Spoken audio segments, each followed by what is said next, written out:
Bonjour à tous et bienvenue à Loin de sans foot. Olivier Brett avec vous en compagnie de Jean Gounel et Sidney Fowell pour une émission fort intéressante où on va mettre la table. On va peut-être avoir le temps de se parler d'ici le premier match de série de l'Impact, mais on va quand même mettre la table pour les séries éliminatoires. L'Impact qui s'est qualifié pour la première fois en 4 saisons avec une victoire le week-end dernier. On va également revenir sur ce qui se passe en Europe avec plusieurs dossiers intéressants et on terminera comme à l'habitude avec vos questions posées sur Twitter avec nos sujets chauds. Messieurs, d'abord, comment ça va? Très bien, merci. Excellent. On va commencer avec notre segment à domicile, si vous le permettez. Cette victoire-là face au DC United, l'Impact qui devait gagner pour pas avoir de casse-tête et être certain de se qualifier, ça a été une victoire de 3-2 au final des hommes de Thierry Henry. Sid, j'aimerais ça commencer avec toi. Qu'est-ce qui a été le plus satisfaisant? Le coaching de Thierry Henry, l'envie démontrée par l'équipe, une attaque qui a débloqué après 2 matchs sans marquer. Qu'est-ce qui t'a le plus marqué de manière positive? L'envie, je te dirais, l'envie qui se traduit de différentes manières, qui se traduit par cette joie, vraiment joie communicative des joueurs de l'Impact de Montréal à la fin du match. Une envie qui se traduit par 21 tirs, 8 de Kyoto, 5 de Wayama, qui se traduit par de nombreux kilomètres parcourus. Je peux regarder la position moyenne des joueurs de l'Impact de Montréal, c'est assez impressionnant. Ils sont 6 dans le camp de DC United et à l'inverse, de côté de Washington, ils sont juste 3. Donc c'est pas anodin quand même d'une équipe qui est allée vers l'avant, une équipe qui a eu envie, qui est aussi pour la première fois de l'année revenue de l'arrière. Donc de l'envie, ça résume un peu, c'est un bon mot qui résume beaucoup de choses dans une équipe qui finalement, peut-être contre ce que pas mal de gens pensaient, voulait vraiment finir sur une bonne note et voulait vraiment accomplir l'objectif principal qui était de faire les séries. Oui, parce qu'avec les matchs qui ont précédé cette rencontre-là à Washington, je suis désolé, mais on était en droit de se poser la question, à savoir, est-ce que cette équipe-là a envie de se qualifier? Et moi, ce que je retiens, c'est deux choses. C'est le geste de Victor Wanyama. Après avoir marqué, il est là, il fait signe à tous ses partenaires avec le bras, venez-vous-en, on va se replacer. C'était juste 2-2 à ce moment-là. C'était pas dans la poche. Venez, on va aller marquer un troisième. Ça, tu peux pas faker ça en bon français. C'est parce que tu veux sincèrement gagner le match. Puis les réactions après la rencontre, là aussi, c'est des réactions qui sont d'instinct. C'est un peu comme quand Samuel Piette avait marqué. Tu as vu tout le monde, que ce soit sur le terrain ou c'était au BC Place à ce moment-là, sur la ligne de touche. Tout le monde était heureux, c'était spontané. Et je pense que c'est ce qui confirme que l'équipe voulait bel et bien se qualifier pour les séries, même si ça veut dire d'aller refaire un autre petit tour aux États-Unis. L'Impact n'a pas fini. D'en passer du temps aux États-Unis, on a finalement appris que ça va être à Orlando pour la Ligue des champions CONCACAF au mois de décembre. Mais d'ici là, au moins, il y aura au minimum un match de séries éliminatoires. Toi, Jean, si tu as une chose à retenir de la rencontre à Washington, ce serait quoi? Mais c'est ça, moi je suis entièrement d'accord avec Sid parce que l'envie, ça englobe tellement de choses. Ça veut dire respect des consignes, ça veut dire on reste concentré. Il n'y a pas eu des petites erreurs qu'on voit à chaque fois. Tout le monde était complètement dans son truc. Et quand tu dis je retiens des éléments, je rajouterais même quasiment le geste qui vaut l'expulsion à Samuel. Parce que il est dedans, il est complètement dedans. Qu'est-ce qu'il veut faire? Il regarde le ballon, il veut l'intercepter. Parce que s'il intercepte le ballon à ce moment-là, that's it, ça y est. C'est un ballon regagné et puis le match est plié quasiment. Donc il se met dessus et tu vois qu'il a carrément pas l'information de où se trouve Ariola à ce moment-là. Lui, il pense j'intercepte le ballon là, c'est plié. Et je pense que c'est ça, c'est la concentration, le respect des consignes et tous les éléments que Sid aussi a souligné. Pour moi, l'envie, c'est vraiment ça. Du début à la fin du match, les gars étaient complètement dedans. Ils sont allés complètement dedans vers l'avant. Et au bout du compte, ça a marché. Ça a marché à tous les niveaux parce qu'ils reviennent au score, parce qu'ils marquent, parce que à des moments cruciaux, parce qu'ils sont là sur l'interception qui amène le troisième but, parce que il y a un ballon qui est très mal donné du côté d'ici, mais il fallait encore aller le chercher et puis faire les 80 mètres de l'autre côté. Bon, on est bien excités. Sid, cette équipe-là a marqué. Cette équipe-là a fait un spectacle auquel on n'a pas eu accès souvent au cours des derniers mois. Cette équipe-là est qualifiée pour les séries éliminatoires, mais là, il ne faut quand même pas oublier que Clément Diop en a échappé deux belles en première mi-temps. À quel point pour toi c'est un problème, cette gestion-là des centres de Clément Diop? Parce que moi, j'ai l'impression qu'on a repoussé un petit peu les limites. Clément Diop, on sait depuis le début de l'année, on sait même depuis l'an dernier que sa capacité à juger les ballons aériens dans sa surface, c'est pas sa grande force. Sa force, c'est jouer au pied. Il est bien meilleur qu'Evan Bush l'était dans cette facette-là, même s'il n'est pas parfait. Et c'est surtout des arrêts spectaculaires où là, il est capable de décrocher des plongeons exceptionnels. Mais dans les airs, patrouiller ta surface, c'est une chose. Mais là, c'était les 6 mètres qui n'étaient même pas capables de patrouiller. Est-ce que ça devient un sérieux problème pour toi ou c'est, ben non, tu as juste un petit ajustement à faire, avoir des gars devant toi qui défendent un peu mieux puis c'est réglé? Oui, non, c'est un sérieux problème, mais pas nécessairement de la faute de Clément Diop uniquement. Je pense que c'est un problème dans la gestion de l'espace, malgré que c'est un problème, parce que là, on l'a vu clairement contre le match de DC, même si c'est peut-être les premiers buts que l'Impact encaisse sur corner direct. Donc, curieusement, il y a cette situation qu'on observe tous de nos yeux, qui fragilise l'équipe, qui parfois fait en sorte qu'on ne comprend pas trop le décalage entre parfois les super discours de motivation de Thierry Henry et après sur le terrain ce qu'on voit. Mais si tu es fragilisé sur une phase de jeu, ben, tout peut s'écrouler. Mais en même temps, lorsqu'on voit la phase de jeu dans le détail, sur le corner, ben, Kyoto lâche le marquage de Pines, qui se retrouve après dans un contre 1 contre Broguillard. Et je pense qu'il y a peut-être 30 centimètres d'écart entre les deux. C'est certain que ça finit dans les fonds des filets. Et sur le deuxième but, moi, ce qui m'inquiète un peu plus, c'est le positionnement global des joueurs de l'Impact de Montréal qui finalement font presque un barrage à Clément Diop. Il n'est pas dominant dans les airs, c'est une évidence. Mais en même temps, si il faut que tu passes par-dessus Fanny, Wanyama et autres pour aller capter un ballon, bonne chance. Donc, il y a une part de responsabilité, comme dans le marquage individuel et dans le marquage de zone et dans le positionnement dans la hauteur de la défense, pour permettre aussi à Clément Diop de s'exprimer dans une phase de jeu où effectivement il est quand même il n'est pas rassurant. Il n'est pas rassurant. Même quand il est sur les Mais, trajectoires de ballon, je trouve que c'est toujours très voilà, douteux. mais Sid, moi, j'ai un petit peu de. D'habitude, on s'en va à peu près dans la même direction, là, mais là, on est en train de parler de positionnement dans les 6 mètres. Il n'y a pas de question de positionnement dans les 6 mètres. Là. C'est ton gardien, that's it. Rod Fanny est là. Mets-y les crampons en arrière de la tête si tu as besoin.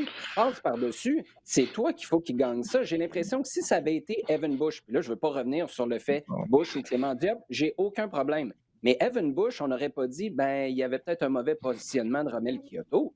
On aurait dit, il n'est pas Ben, capable de gérer les ballons dans ses 6 si mètres. peut-être que des gens auraient dit ça, et genre comme c'est libre à eux, mais si c'est une phase de jeu sur laquelle l'Impact prend beaucoup de buts, à ce moment-ci, je les aurais rejoints. Maintenant, l'Impact ne prend pas beaucoup de buts sur ces types de jeux, mais ne rassure pas, et peut-être après se fragilise sur d'autres jeux qui sont ceux sur lesquels ils encaissent. Donc, effectivement, sur les 6 mètres, Clément Diop doit sortir avec le genou, la tête, quitte à faire une commotion cérébrale à ses propres joueurs. Mais simplement, je rappelle que le positionnement de ces joueurs sur cette phase-là, tant si tu es là, toi aussi ramasse le ballon, sinon tu fais que gêner. Et c'est là où je trouve que c'est un problème qui est aussi collectif, sachant qu'on n'a pas un gardien qui est dominant dans ce secteur de jeu-là.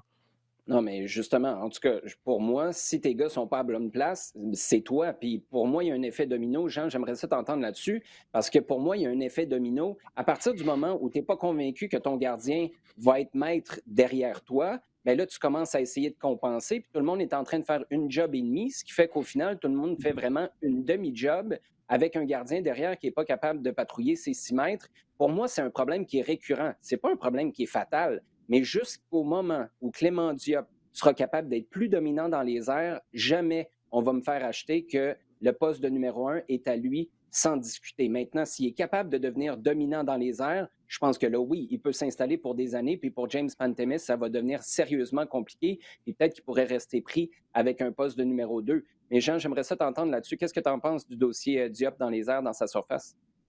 À mon avis, la responsabilité fondamentale, c'est le gardien. Le gardien, parce que tu es le patron dans tes 6 mètres. Et ça, c'est quelque chose que tu fais à l'entraînement. C'est qu'à l'entraînement, tu discutes et quelque part, tu assois ton autorité aussi. C'est indiscutable. Ces 6 mètres, c'est indiscutable. Ça appartient à une seule personne. Et ça doit être parfaitement compris par tout le monde. Après, ouais, c'est au gardien d'être responsable de lui aussi de ça et de prendre les décisions et d'aller faire les gestes nécessaires. Mais ça, je reviens avec ce qu'on disait l'autre fois et le nombre de, ouais, alors c'est peut-être les premiers où il n'y a pas eu tant de buts que ça sur corner direct, mais enfin, on parlait il y a 2-3 semaines du nombre de centres que l'Impact laisse à l'adversaire. Pour moi, ça appartient à la même famille, au sens où tu te retrouves avec le même genre de ballon, des ballons hauts qui arrivent devant le but, des défenseurs qui sont placés devant le gardien. Au bout du compte, c'est à lui de faire son ménage. Point. Oui, et tu as raison, c'est il y a un mois et demi qu'on en parlait déjà. Ça n'est peut-être pas sur corner, comme le disait Sid tout à l'heure, à juste titre, mais c'est pour ça aussi que je dis que là, on a comme repoussé les limites. Là. Si on se dit, OK, il n'est peut-être pas le plus dominant au bout de sa surface de réparation, mais là, rendu dans les 6 mètres, je pense que la question, à mon sens, se pose plus. C'est lui, peu importe ce qui est autour du gardien, c'est lui qui doit être capable de sortir et de patrouiller ces 6 mètres-là. Sid, je voudrais t'entendre maintenant sur les commentaires d'Olivier Renard, qui a fait une petite tournée médiatique cette semaine dans divers médias montréalais. Qu'est-ce que tu retiens? Il y a un paquet de choses. Le Boyan qui est meilleur depuis le départ de Saphir Taider, c'est lui qui a pris la décision avec Thierry Henry, mais on s'entend qu'il y a eu une grosse influence dans la décision de rester aux États-Unis après l'avant-dernier match, en vue du match face à Washington. Un paquet d'autres sujets intéressants. Qu'est-ce que tu as retenu? Oui, c'était vraiment beaucoup d'interventions d'ailleurs de l'ensemble du personnel de l'Impact de Montréal, puisque Kevin Gilmour aussi a parlé. Donc, je pense qu'il y a une volonté de contrôler un peu la narrative qu'on veut positive avant de commencer à tomber peut-être dans des sujets qui le sont un petit peu moins, parce que bon, ils sont quand même que 9e sur 14 dans l'Est.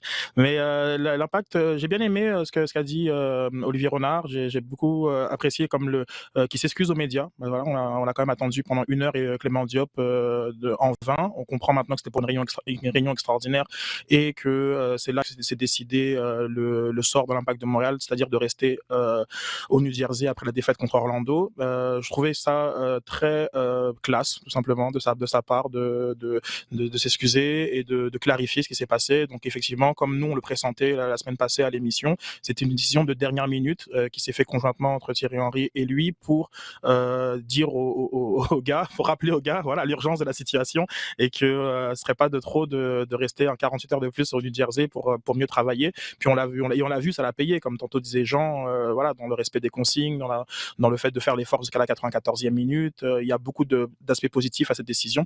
Ensuite, curieuse de parler tactique aussi, quand il parle de Boyan et de Taider, ça m'a grandement surpris.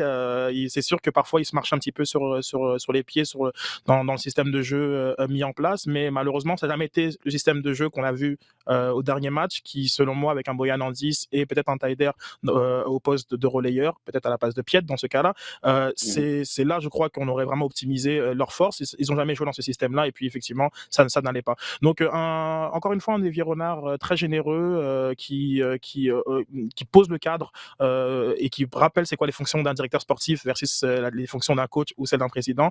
C'était très très très agréable de sa part d'avoir fait cet exercice-là de communication au travers de différents médias.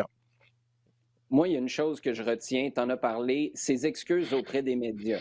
Olivier Renard n'a pas besoin de faire de l'aplaventrisme pour tout expliquer, chaque décision, puis toujours être en train de se soucier des médias. Mais il y a une chose, moi, qui m'a toujours irrité dans le passé avec l'Impact, je résume ça au manque d'empathie, de comprendre la réalité de l'autre et d'attendre pendant 1 heure une conférence de presse d'après-match qui ne revient jamais au final. Ça n'a aucun bon sens sur le moment pour les médias. Après, on le comprend. Je pense que tout le monde a réussi à faire 2 et 2, 4 le lendemain quand ce tweet-là est sorti et qu'on apprend que personne n'a pris l'avion pour revenir. Mais juste le fait qu'Olivier Renard prenne le temps, c'est 2 secondes. Je veux juste m'excuser aux médias d'ailleurs qu'on a fait attendre, mais vous comprenez que c'était des circonstances exceptionnelles. On est dans une autre dimension, là. Et c'est loin d'être parfait cette année. Tu viens de le dire, c'est une équipe qui est 9e. D'ailleurs, il s'est passé quoi avec ton top 6? Hein? Très déçu de ma prédiction complètement à côté de la plaque, parce qu'en plus ils sont loin de la 6e place. Mais oui, on prend comme on dit. Bon, c'est correct. Je voulais juste te le rappeler puis te poser la question gentiment comme ça. comme j'ai aimé toute l'année passée te demander si Nacho Piatti allait être de retour en 2020 ou non. Finalement, juste pour te faire plaisir, il est venu faire un tour au camp d'entraînement, puis après ça, il est reparti. Mais tout ça pour dire chapeau à Olivier Renard, parce que c'est des petits détails qui font en sorte qu'il est au courant de ce que l'autre à côté est en train de vivre. On est tous dans le même écosystème, on a des rôles différents, j'en conviens, on a des accès différents aussi. Lui est en coulisses, il n'y avait pas tout à expliquer, mais de s'excuser comme ça, pas obligé de le faire à toutes les fois. Là. Ça ne va pas toujours être parfait, les entretiens avec les médias, mais bravo à Olivier Renard. Toi, Jean, tu as retenu quoi de ses propos au directeur sportif? Oui, il y a un effort de clarté. Hein. Il y a un effort de clarté Ah oui? et c'est très clair que ça manquait pendant des années et des années. Là, on a quelqu'un qui vient, qui s'explique. Et comme tu dis, on ne va pas lui demander toutes les semaines de venir faire un point pendant 1 heure et dire bon, bah, lundi, il s'est passé ça, voilà pourquoi, le mardi. Non, de temps en temps, il vient, il met les choses à l'heure. Et puis, OK, on progresse, on avance. Et je pense que c'est pas mal. Et très honnêtement, c'est vraiment une des facettes du travail que j'attendais du directeur sportif de l'Impact avant l'arrivée d'Olivier Renard. Hein, tu te rappelles qu'on se demandait qui va venir, quels étaient un petit peu les points, les prérequis, si tu veux, qu'on attendait pour le directeur sportif. Eh ben, moi, je trouve qu'il fait. Je suis très, très surpris, très positivement surpris du volume et de tout ce que prend tous les chantiers en fait que prend en main Olivier Renard en ce moment. Je trouve que ça va vraiment, vraiment dans le bon sens et on est au début de ce travail. Et ce qui est extraordinaire aussi, c'est que c'est un directeur sportif européen qui arrivait en MLS sans connaître la Ligue. Puis le plus gros move de l'année, c'est un échange intra-MLS avec Houston qui a amené Romel Kyoto. On va juste fermer cette parenthèse-là. Chapeau encore une fois, Olivier Renard. Ced, tu voulais ajouter quelque chose? Oui, comme je l'ai dit, Olivier Renard est très généreux et donne beaucoup d'informations, mais j'ai aussi apprécié qu'il affirme qu'il y a des choses qu'il ne vont pas dire, que ce soit en conférence de presse avant ou après. Et ça aussi, ça enlève un petit peu le poids sur les épaules de Thierry Henry. On parle beaucoup de sa communication. Thierry Henry, c'est lui qui fait face aux questions. Mais il y a aussi maintenant qu'on prend une culture organisationnelle, qu'il y a des affaires qui vont rester à l'interne. Et quand il y aura des précisions demandées parfois sur l'état de forme d'un joueur ou parfois d'autres types de demandes, c'est maintenant qu'on comprend une politique du club et pas simplement Thierry Henry qui fait la baboune, de ne pas révéler ces informations-là ou de ne pas aller en profondeur. Donc c'est intéressant aussi de la part du directeur sportif de poser le cadre, sachant que je ne vois pas ça comme de l'opacité, mais simplement toujours des gains marginaux pour aller gagner le prochain match. Et c'est intéressant que lui assume ce type de communication. Et aussi au niveau des joueurs, il a quand même fait un mea culpa en reconnaissant la difficulté de vivre de façon éloignée. Et là, il revient un peu sur ses propos de septembre, qui avait quand même beaucoup marqué en disant que, voilà, que ce ne sont pas des excuses. Et il a quand même mis sur la table, Thierry Henry, ça fait 1 an qu'il n'a pas vu ses enfants. Et comprenait aussi la situation dans laquelle il se trouve. Donc il y a quand même, voilà, il y a du cheminement, il y a aussi des éléments de communication très importants qui ont été délivrés par le directeur sportif.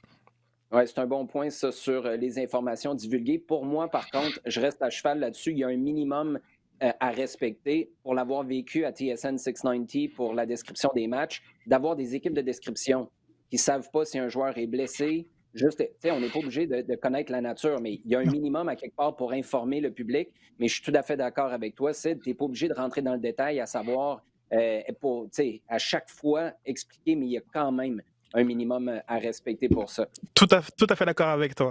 Mais on voit que c'est une politique du club. Bon, il y a une question qui nous a été posée, les gars. Je saute tout de suite, pas sur nos sujets chauds parce qu'on va y venir tantôt, mais j'utilise quand même une question qui nous a été posée sur Twitter. Lapalainen va revenir en prêt l'année prochaine. On a appris cette semaine que Louis Binks va venir en prêt pour toute l'année prochaine aussi. Ce n'est pas un système à la Lapalainen 2020 où ça va être jusqu'au mois de juillet. Après ça, on réévalue. Il va être là pour toute la prochaine campagne. Maintenant, je pense qu'on peut s'entendre que ça, c'est 2 bonnes nouvelles. Okonkwo, tu le ramènes ou pas?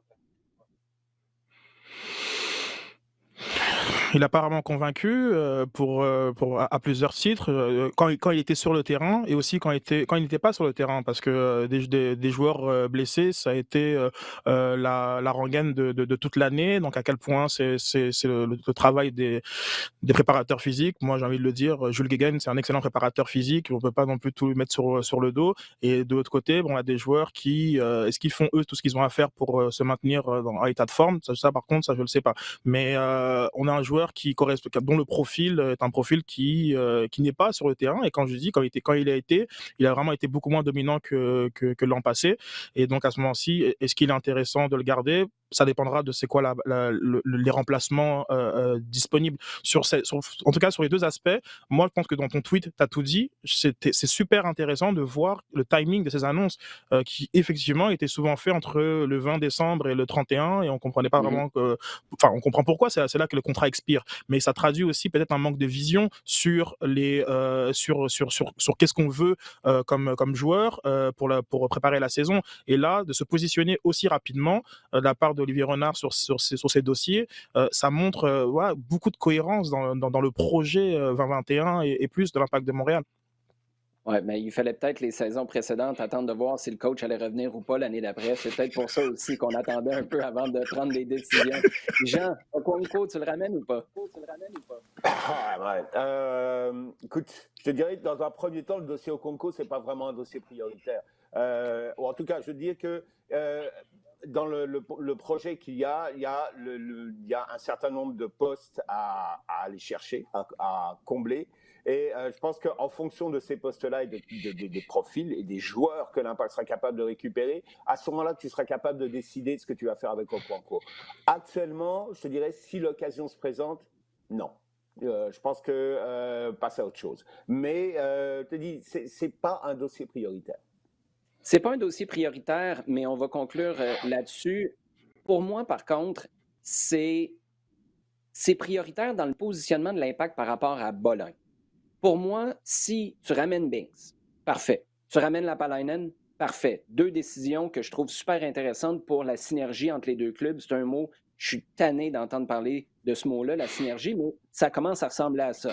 Là, si en plus de ces deux gars-là, tu ramènes Okonkwo aussi, là, tu te sens.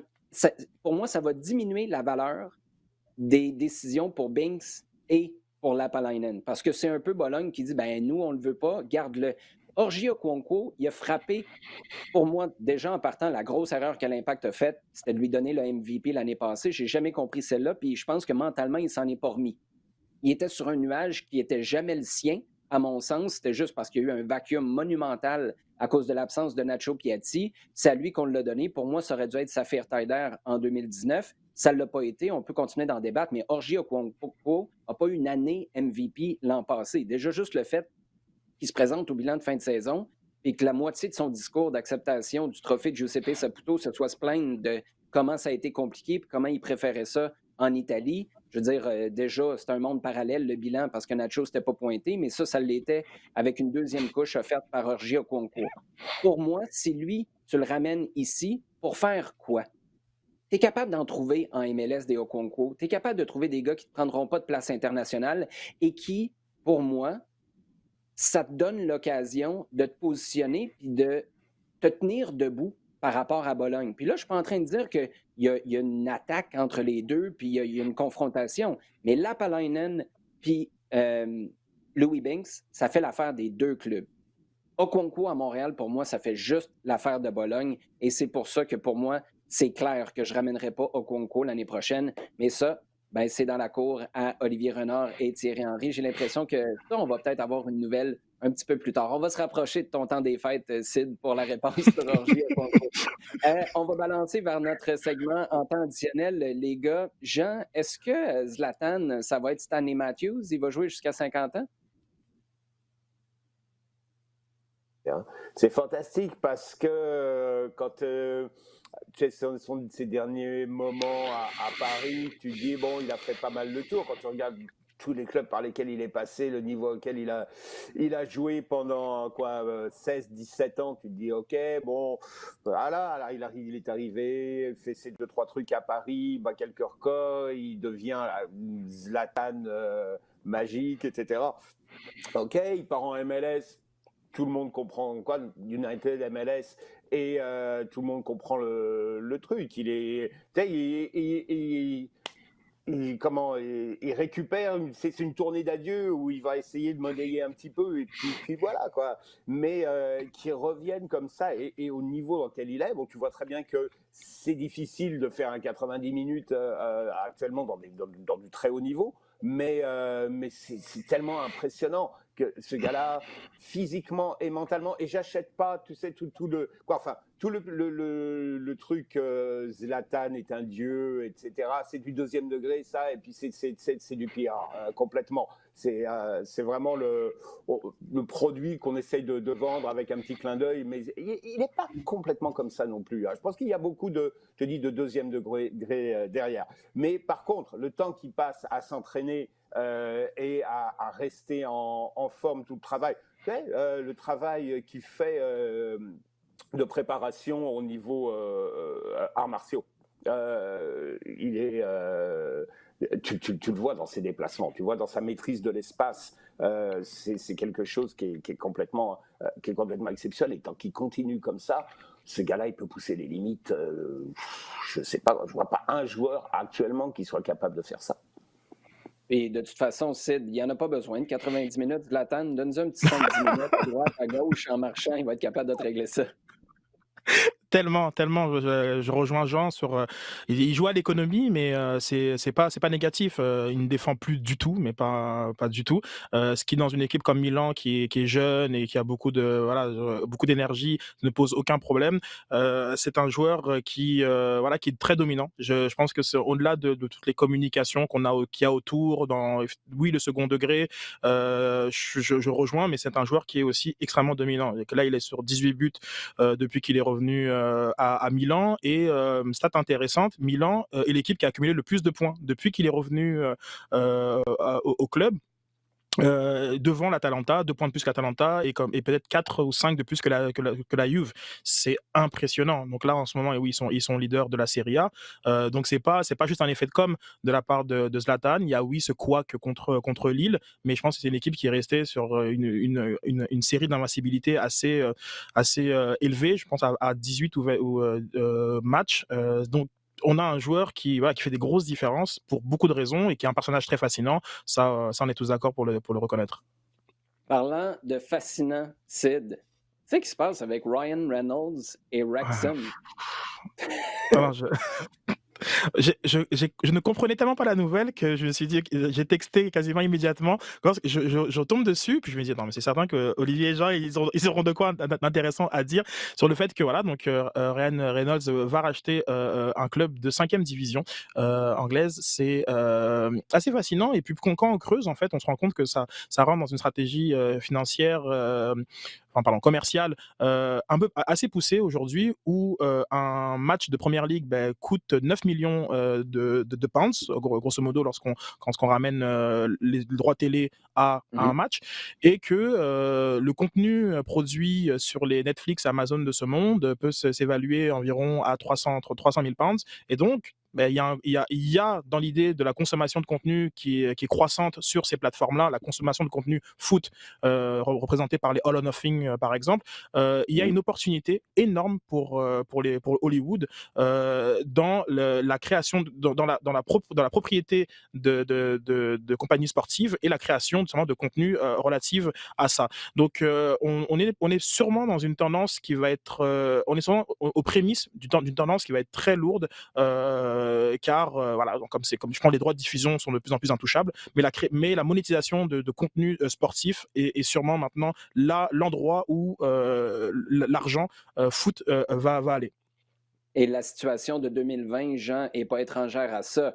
Je fais une analogie, mais en 2008, quand tout a planté dans le marché de l'immobilier aux États-Unis, il y avait des opportunités à saisir pour les gens qui avaient de l'argent dans les poches et qui étaient capables de bondir sur des propriétés sous-évaluées. En ce moment, dans le monde du foot, comme dans le monde sportif de manière générale, mais surtout dans un monde de foot anglais où tu as plusieurs divisions. Là, si tu parles d'une 5e division, Wrexham, c'est quand même un nom, si tu passes un peu de temps en Angleterre, qui a fait écho. C'est pas une équipe de Premier League, c'est pas une équipe qui fait un tabac en Championship, mais il y a quelque chose à faire avec une entreprise qui, je présume, est considérée sous-évaluée. Oui, complètement. C'est tout à fait vrai que actuellement, avec les problèmes que beaucoup de clubs non Premier League, parce que là, on va les mettre à part, mais des clubs en dessous, déjà même des clubs de Championship, et certainement encore dans les divisions en dessous, qui connaissent de graves problèmes financiers, voire arriver des projets comme celui-ci sont énormes. Et effectivement, comme dit Sid, il y a une capitalisation à faire sur des projets, des documentaires. Effectivement, Wrexham prendre le petit club et puis les suivre toute l'année pour voir comment, disant, OK, ça va être la montée, l'arrivée en Ligue et puis peut-être la promotion en Ligue 1. Tu sais, c'est Sunderland Till I Died, bon, avec un effet inverse, parce que c'était pas... Mais Sunderland, l'idée, c'était le documentaire qui était fait, ils descendent et c'était... Le documentaire était fait sur la première année en Championship pour documenter la remontée et comment ça va être extraordinaire, etc. Et en fait, ils se cassent complètement la figure et puis ils descendent en 3e division. C'est devenu quasiment culte, ce documentaire-là, justement pour ça. Donc, ouais, même si ça ne marche pas, même si au bout du compte, le projet va un petit peu à l'inverse de ce qui était prévu au départ, il y a un marché qui est énorme et ça s'inscrit complètement là-dedans. Et oui, pour répondre aussi à ta question, c'est qu'il y a actuellement de la part des clubs qui ont envie d'être repris actuellement et d'être mis sur le devant médiatique. Même si sportivement c'est pas encore complètement là. Là, Wrexham, on en parle et tout le monde en parle depuis une semaine, alors que personne n'en aurait jamais parlé. C'est le 3e club du Pays de Galles, loin derrière Cardiff et Swansea. Oui, je te confirme que Wrexham, ça n'a pas été le top sur nos listes, que ce soit. Les sujets chauds, là, c'est assez tranquille, merci, sur Twitter en ce qui concerne Wrexham. Jean, je sais que tu n'es pas sur Twitter, mais je te confirme qu'on en entend très peu parler, à part si tu débarques à Loin de Sans Foot et que Sid nous dit « Hey les boys, ça vous tente de parler de Ryan Reynolds? » Il me semble que ce serait une bonne idée.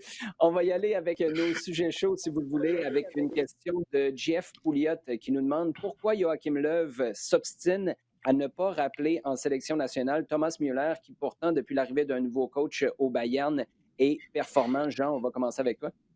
Bon, je crois que le mot, il est là, il s'obstine. Je crois qu'il y a déjà un problème au départ. Il est passé...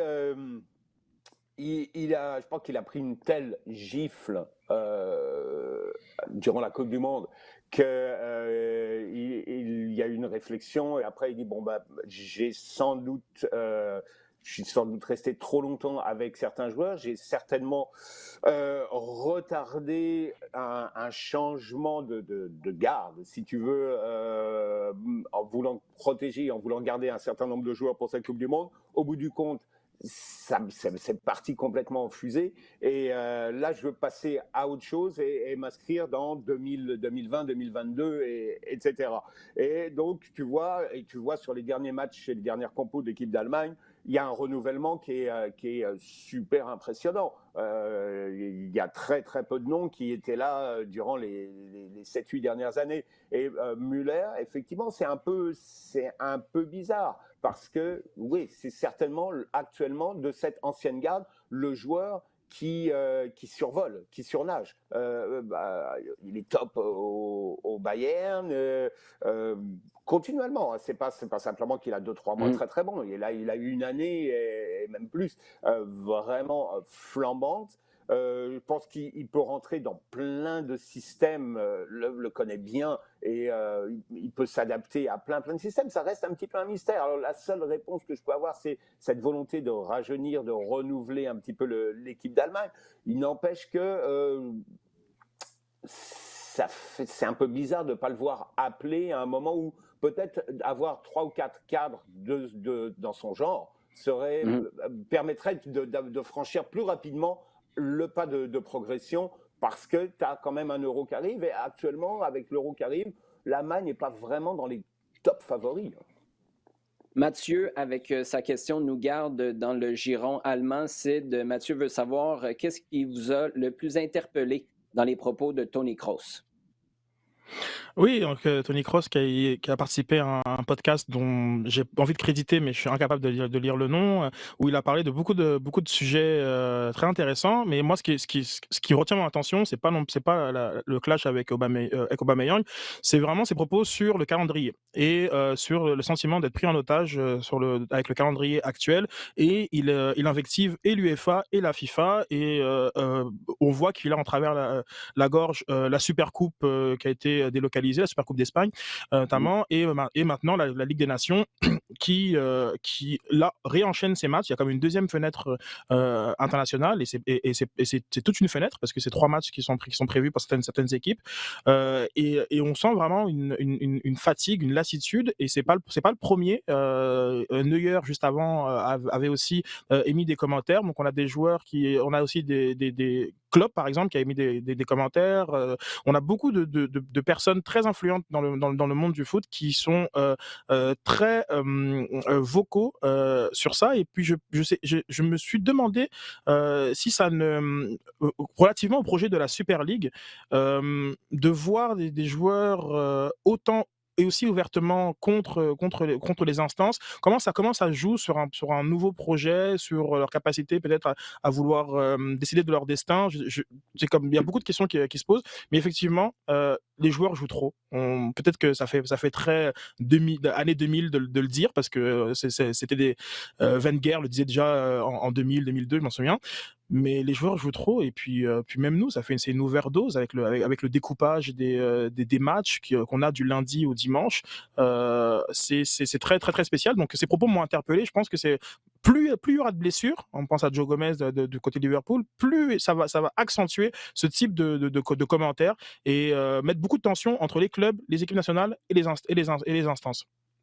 Arsène Wenger, il dit quoi quand il regarde le calendrier de la Ligue nationale de baseball, la MLB? La MLB, 180 quelques matchs. Je me demande Mais ce qu'il pense de ça. il, La il- il- prochaine question, oui, vas-y. il doit apprécier la rotation qui se fait dans les effectifs, parce qu'il ne joue pas tous les matchs, les joueurs. Ah Mais ouais, c'est ça, ça. est-ce que maintenant c'est possible de le faire pour nous dans le foot? Pas certain. Arsène Wenger qui philosophe sur la MLB. Il me semble que j'écouterais un podcast d'une heure sur Arsène qui nous jase qui nous jase de baseball. On va y Ce aller, serait Jean, pas avec mal. la prochaine question qui est celle de God qui nous demande, dans la situation actuelle du PSG, qui est le plus important à garder pour les Parisiens entre Kylian Mbappé et Neymar? Wow. Vas-y, Jean. Wow. Wow.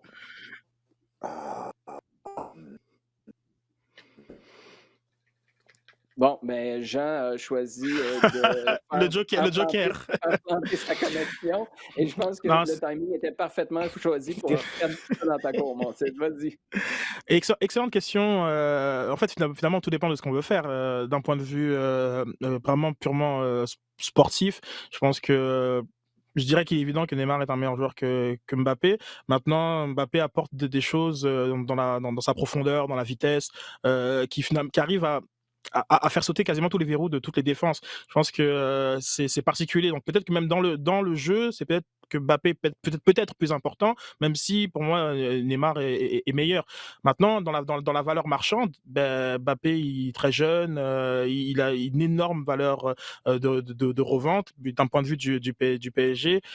Jamais Neymar, à son âge, 28 ans maintenant, 29 pardon, jamais ils pourraient vendre Neymar aussi cher qu'ils vendront Mbappé. Donc la question quasiment ne se pose pas d'un point de vue de l'offre, de l'offre et demande. Je pense que Real Madrid s'est positionné.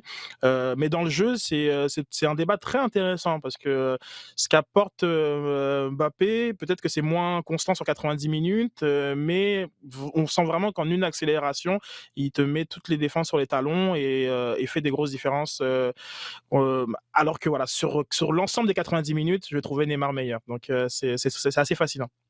Bon, on va rester avec le PSG pour la prochaine question. Sid, ça vient de JF Rousseau qui nous demande, Ronaldo au PSG, est-ce que vous y croyez? Non, ce serait un non-sens de la part du PSG. Le salaire de Ronaldo de 30 millions plombe complètement les finances de la Juve et pour l'instant, en tout cas dans cette année-là, ne rapporte pas autant que l'investissement. Donc c'est compliqué, mais ce serait vraiment prendre ce même problème et le jeter dans la cour du PSG. Ce serait très naïf de la part de Leonardo de penser que à âge 35-36 ans, on puisse vraiment capitaliser sur Cristiano Ronaldo et en tout cas pas à ce prix-là. Donc je pense pas que ce soit une bonne idée, mais je comprends toute la logique de la Juve de se demander si voilà c'est pas le temps, s'il y a encore un acheteur sur le marché. Mais je pense que c'est plus United qui a l'air intéressé à peut-être s'inspirer de Gareth Bale et du retour de l'enfant prodigue. Donc on verra. Un retour à une de ses premières maisons à Manchester United, c'est ce que ce serait pour. Il y a eu le Sporting, mais la carrière de Ronaldo a vraiment été lancée à Old Trafford. Jean, PSG, MLS, Don Garber, là, il se dit-tu, on est-tu capable de regarder dans le tiroir pour être capable de subventionner une équipe pour mettre Ronaldo sous contrat? À un moment donné, on se pose la question, il va avoir quoi, 36 ans au mois de Ouais. janvier ou février, au début de l'année?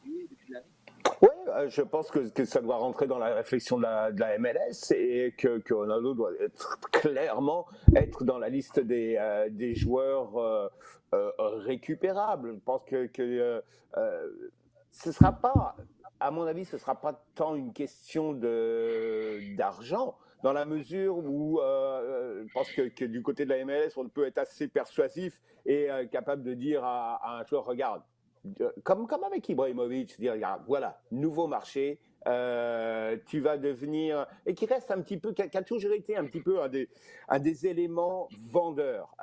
Et je reviens quasiment au moment où le Cosmos et la NSL ont fait venir Pelé. Le discours, c'était un petit peu, tu sais quoi, tu vas aller en Italie, en Espagne, tu vas être champion d'Italie, d'Espagne. Nous, on t'offre l'Amérique. Ça a été un argument, et c'est toujours un argument quelque part. Quand Rooney est venu, etc. Ibrahimovic, oui. Voilà, un nouvel endroit où tu peux devenir le roi. C'est plus tant une question d'argent, c'est une question de prestige, c'est une question de dire au bout du compte, à la fin de la carrière, ouais, il aura fait ça, et puis à la fin, il aura quand même fait ça aussi où il aurait été fantastique, où il aura peut-être permis de... Beckham reste quand même un autre modèle dans le projet MLS, un joueur qui est capable, même si Beckham n'a pas non plus été le meilleur joueur de la ligue, whatever. Il y a eu un effet Beckham, il y a eu une règle Beckham, il y a eu un certain nombre de choses. Donc, est-ce que Ronaldo pourra éventuellement, ou un joueur de sa trempe peut avoir un tel effet sur la ligue? Je pense que ça doit rentrer dans la réflexion. Et que, je te dis, c'est pas forcément une question d'argent où le discours va être, regarde, on va pas mettre, on va pas te payer comme tu as pu l'être au Real ou à la Juventus, mais par contre, voilà ce qu'on peut t'offrir de peut-être un peu moins tangible, un petit peu moins matériel, mais voilà, on t'offre l'Amérique. Oui, puis on t'offre, parce que la comparaison avec Beckham, pour moi, c'est la seule que tu peux faire. Tu sais, oui, les Rooney, les Gerrard, mais même Zlatan n'est pas dans la même catégorie pour moi que Beckham et un gars comme Cristiano Ronaldo. Puis Zlatan est top. Mais le brand de Beckham, c'est pour ça qu'il est venu aux États-Unis. Tu avais l'opportunité d'affaires aussi avec une franchise qui est devenue l'Inter Miami. Moi, je pense que si tu fais venir Ronaldo aux États-Unis, c'est dans cette logique-là. Il faut que tu penses à lui offrir quelque chose qui va prendre de la valeur puis qui ne vide pas tes coffres tout de suite. Mais tu regardes Beckham en ce moment, je ne parle même pas de Miami, mais le brand Beckham aux États-Unis, il y a un avant et après le LA Galaxy. Je pense que ça pourrait être la même chose pour Cristiano Ronaldo, qui est un phénomène dans le monde du foot, mais tu débarques en Ohio ou tu débarques même, je ne sais pas, au Texas en ce moment. Ceux qui connaissent le soccer connaissent Cristiano Ronaldo, mais est-ce que c'est un brand aussi fort que Beckham? Non, c'est pas le cas parce que c'est un visage qui n'est pas aussi connu des Américains. Et ce qui serait fascinant de savoir, parce que Beckham a utilisé l'amplificateur d'Hollywood. Là, Ronaldo, est-ce qu'il va à Miami jouer pour Beckham ou est-ce qu'il va à Hollywood? S'il va à Miami, pour moi, le LA Galaxy se met à trembler, pas à peu près, parce que ça veut dire que Hollywood est plus assez fort pour attirer les tops des tops. Miami a un gravitas plus important. C'est peut-être juste pour un joueur, ça dépend peut-être aussi de ce que tu offres sur la table, mais ça va être fascinant de voir où Ronaldo s'en va si ce n'est pas au LA Galaxy. Le LA Galaxy perd une étoile. Il y en a plusieurs sur le maillot, là, mais perd une étoile importante pour attirer des joueurs de la trempe des Beckham, Ronaldo et compagnie. Les gars, on va finir avec une dernière question. C'est celle du staff. C'est tout un casse-tête. Je vous demande de ramasser ça en quelques secondes, si possible. Je le sais que ce n'est pas possible, mais je vous lance le défi pareil. Pas de Wanyama, pas de Piet. On fait quoi au milieu de terrain si vous êtes Thierry Henry? Sid, on commence avec toi. Ah, on prie, parce que je pense que quand même que Chaume ou Maciel, c'est un peu léger maintenant, peut-être dans une configuration ultra défensive avec de la réussite en contre-attaque, mais bon, je pense qu'on aura le temps d'en discuter vendredi prochain. C'est compliqué, c'est vraiment deux grosses absences. Je pense que Wanyama m'aurait moins dérangé, sachant que Piet aurait été là pour le remplacer, mais les deux en même temps, c'est extrêmement compliqué, sachant que c'est les joueurs les plus utilisés avec Binks et Clément Diop, donc c'est quand même de très, très, très gros morceaux. Je te lance une petite balle courbe, Sid. Est-ce que Rudy Camacho, le faire jouer en 6, ça vaut-tu la peine de le considérer? Oui. Bon, comme pour des raisons qu'on détaillera sûrement, mais je pense que oui, tout à fait. C'est un joueur dont le profil pourrait. Donc, je crois d'ailleurs qu'il va sûrement surprendre. Il va sûrement nous surprendre, Thierry Henry, vendredi prochain. Jean, toi, si tu étais pour nous surprendre, tu irais avec quoi au milieu de terrain pour remplacer Piet et Wanyama? Oui, c'est la paire. C'est la paire essentielle que tu veux absolument pas perdre. Déjà perdre un des deux, parce que les deux ont développé une énorme complicité depuis quelques semaines là, et on voit vraiment que ça fonctionne bien tous les deux. Perdre les deux en même temps, c'est majeur. Ouais, faire monter un des défenseurs centraux absolument, et lui adjoindre Maciel. Maciel au milieu de terrain. Oui, vas-y. Ah ouais, avec un gars plus connu comme défenseur central, mais qui soit capable de lire. Ce qu'on demande, c'est un milieu défensif, là, devant la défense, c'est de bien lire le jeu, de bien anticiper ce qui est en train de se passer et de diriger, d'être très vocal à ce moment-là avec le partenaire le plus proche. Et je pense que c'est plus un défenseur central qui est capable d'avoir ce métier-là. Il y a la relance aussi, et c'est pour ça que Rudy Camacho pourrait devenir un profil intéressant. Tu fais monter Rudy Camacho d'un cran, il est capable de distribuer au milieu de terrain. Ça ouvre la porte aussi à Louis Binks pour revenir aux côtés de Rod Fanny. Tout le monde est heureux, puis tu passes un tour en série. Tiens, on l'a résumé, notre show, les gars. Merci beaucoup, les gars. C'est un plaisir de parler avec vous. Merci à vous d'avoir été à l'écoute. Toujours un plaisir d'avoir vos questions. Continuez de les poser sur Twitter tout au long de la semaine avec le hashtag LDSF.